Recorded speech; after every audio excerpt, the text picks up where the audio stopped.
ஆவாரம் பூச்செடி. இந்த காய் இந்த மாதிரி தான் இருக்கும். இதில் தான் விதை வரும். இந்த பூ பறிச்சிட்டு போகலான்னு வந்திருக்கோம் நாங்கள். ஆவாரம் பூ ஃபுல்லாக இதுதான் இருக்குது. இந்த மாதிரி தான் இருக்குது இந்த காய். பூக்கள் பாருங்கள் எப்படி இருக்குது.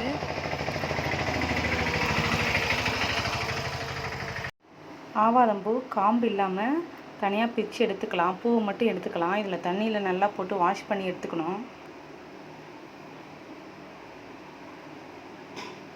ஆவாரம் பூவை நல்லா தண்ணி இல்லாமல் எடுத்து வச்சிட்டோம். இது ஒரு மிக்ஸி ஜாரில் போட்டுடலாம்.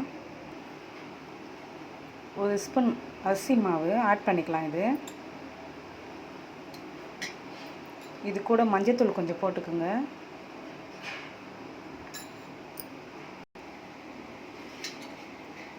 தயிர் ஒரு ஸ்பூன் ஆட் பண்ணலாம். இதில்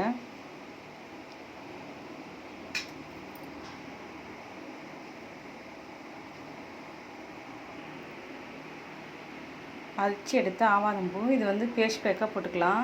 முகம் வந்து ஷைனிங் கொடுக்கும். நல்லா முகத்தை வாஷ் பண்ணிவிட்டு வாரத்தில் ஒரு நாள் போடுங்க. முகத்துக்கு நல்லா ஷைனிங் கொடுக்கும் இது.